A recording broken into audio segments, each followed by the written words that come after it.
percaya. Percayakah anda bahawa firman Tuhan pada pagi hari ini bertajuk percaya? Percaya. Percayakah? Ya. Nah, berapa tahun lalu saya berada di sini, saya beritahu saya orang India dari Pulau Pinang. Saya masih orang India dari Pulau Pinang. Saya belum tukar warna kulit saya lagi. Haleluya. Tetapi saya kahwin. Wah, seorang wanita yang cantik. Haleluya. Amen. Ya, saya sudah kahwin. Haleluya. Ya. Betul kan? Betul. Yes. Tahun lepas. Saya sudah kahwin. Saya sudah dikeluarkan market. Keluar daripada pasar bujang. Haleluya. Amen. Sudah masuk kepada pasar perkahwinan. Haleluya. Marriage market. Oh, sekarang saya lihat banyak orang. Siapa sini sudah kahwin? Haleluya. Sudah kahwin. Jangan malu-malu dong. Kalau kamu malu sudah kahwin tapi malu itu jumpa Pastor German lagi deh. Haleluya. Belakang bilik ini. Haleluya. Amen. Haleluya. Amen. Siapa sudah kahwin? Angkat tangan. Wah, perasaan yang sungguh bagus ya. Wah, satu perasaan yang tidak boleh bawa kata lah. Haleluya. Amen. Dalam mulut. Alright. Tapi sebelum saya kahwin ya, banyak orang ya. Bukan menggalakkan saya untuk kahwin, tapi mereka kata selepas kamu kahwin jaga-jaga. Ya. Habislah hidup kau jaga-jaga. Saya kata kenapa kalau saya sebelum kahwin sudah ada masalah ya. Kenapa saya mau kahwin lepas tu jaga-jaga? Saya mau tidur dengan nyenyak.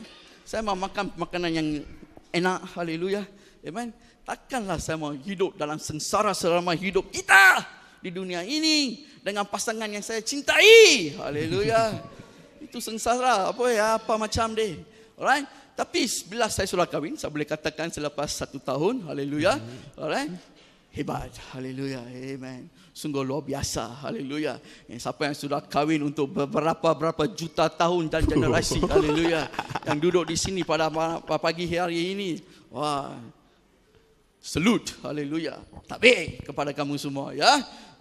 Satu perasaan dan satu institusi yang Tuhan telah berikan kepada kita. Tuhan tidak akan berikan kepada kita sesuatu yang tidak baik. Amin. Tak ada amin, satu orang saja. Yang belum kahwin yang kata. Haleluya, amin. Alright, Tuhan tidak akan melakukan sesuatu atau berikan kepada kita sesuatu yang tidak baik untuk kita. Amin. Percaya? Itu firman saya hari ini, percaya? Percaya. Percaya sama you. Haleluya, amen. Percaya. Alright. Nah, fikirkan. Kalau institusi perkahwinan ini sangat sengsara dan tidak baik, kenapa Tuhan ingin berikan kepada kita?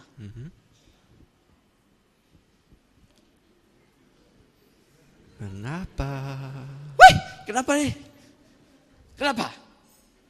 Kalau ia tidak baik. You see, itulah pikiran manusia. Itulah manusia yang telah lepas tu dirosakkan oleh dosa. Itu cara pemikiran kita sudah dirosakkan kerana dosa. Satu kita kata bila kita dilahirkan dengan dosa. Dengan dosa pemikiran kita tidak boleh menjadi waras ya. Clear. Jelas. Pemikiran jelas. Otak kita, pikiran kita, hidup kita, cara kita, emosi kita semua telah dirosakkan oleh dosa. Karena itu kita perlukan Tuhan. Karena itu kita perlukan Yesus. Karena itu kita perlukan kasih-Nya dalam hidup kita supaya kita boleh memahami original ya. Yang asal. Alright? Ciptaan Tuhan yang asal sebelum dosa memasuki dan merosakkan kita semua. Sesuatu yang cantik. Percayakah anda? Percaya. Halo, percayakah anda? Percaya. Harus berinteraksi dong. Haleluya. Amen. Alright. Kalau isteri tidak percaya suami, isteri tidak kahwin suami.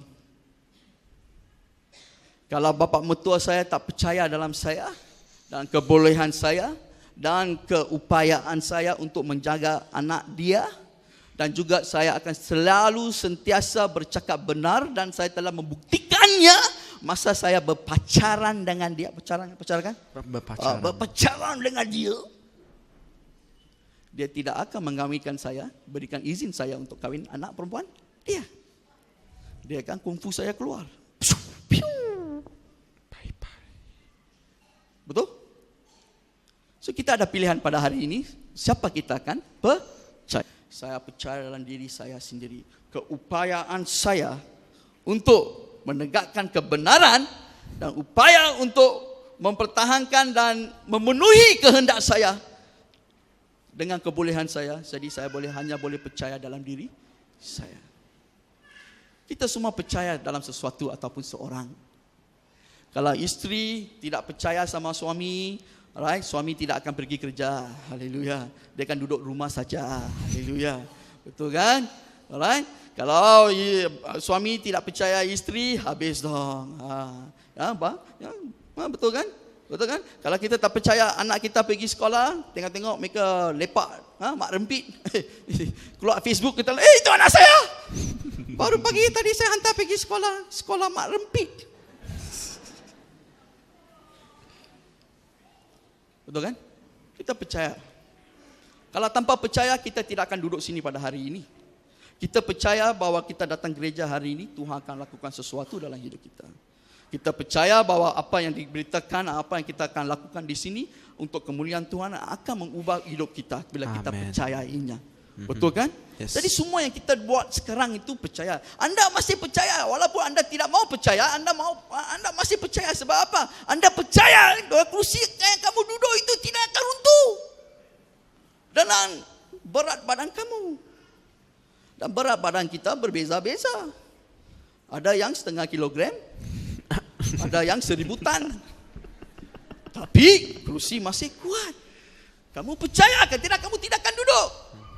Sebab saya tak percaya, saya berdiri. Atas simen ya. Mungkin sebabnya. Mungkin. Kita percaya. Walau kita ingat atau kita ingat. Atau kita conscious. Walau kita sedar atau tidak, kita sedang percaya sesuatu. Kerana itu kita melakukan sesuatu yang kita percaya. Kalau kita tidak boleh percaya kerajaan, kalau kita tidak boleh percaya media, kalau kita tidak boleh percaya sama orang lain sebab pernah kena tipu? Pernah kena tipu? Pernah. Pernah kan? Banyak kali. Haleluya. Keluarga sendiri, kawan dan juga orang lain, musuh kita selalu kena tipu. Bagaimana diri kamu? Boleh kamu percaya diri kamu? Susah leh. Emosi kita satu masa beda-beda. Mungkin tadi kamu masuk tadi muka muram, suram, tapi sudah kena sentuhan Tuhan. Wah, sukacita. Mana datangnya emosi itu? Betul kan? Mungkin ini hari Valentine, lepas tu kamu bawa pacaran, lepas gereja ini kamu keluar, pasangan kamu akan kata, kamu gembira, beli coklat, beli beruang, beli bunga. Haleluya. Alright. Kos GST yang tinggi. Lepas gereja kamu kata, ayah, bilakah orang India ini akan berhenti berkupah? Sama jumpa jejaka ini. Silat kan? Sigat. Sigat. CAT. GAT. Segat. Sigat. Okay, yes. Sigat. Okay.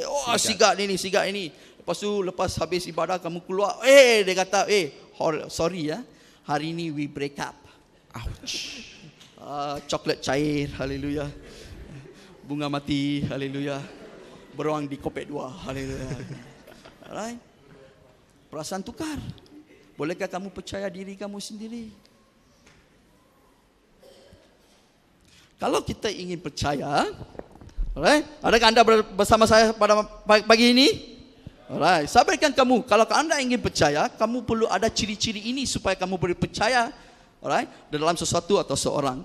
Okay? Jika anda ingin hidup, alright, gembira, atau jika anda ingin mengamanahkan hidup kamu, alright, dan masa depan kamu kepada seseorang atau sesuatu, atau kamu ingin mempercaya seorang atau sesuatu itu, maka harus ada ciri-ciri ini.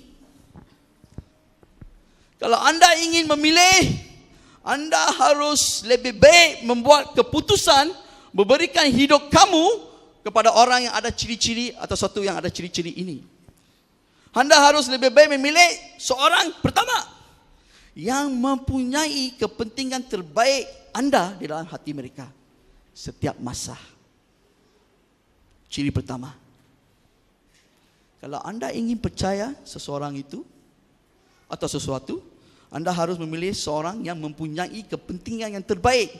Anda, bukan dia, anda, kepentingan terbaik anda di dalam hati mereka. Ciri pertama. Ciri yang kedua, dia harus tahu segala-galanya.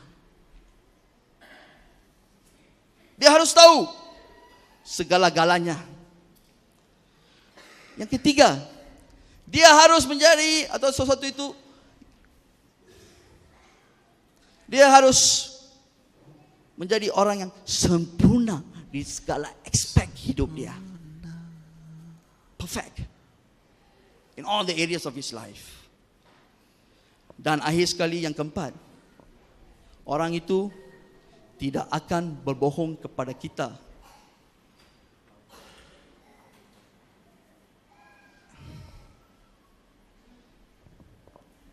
Orang itu tidak akan berbohong kepada kita, hanya akan bercakap benar setiap masa dengan kita. Ciri pertama, yang ada kepentingan yang terbaik kita dalam hati dia. Ciri yang kedua, yang tahu segala-galanya. Dan ciri yang ketiga, yang sempurna di segala aspek hidup dia. Yang keempat, tidak akan bohong tapi hanya akan cakap benar dengan kita setiap masa.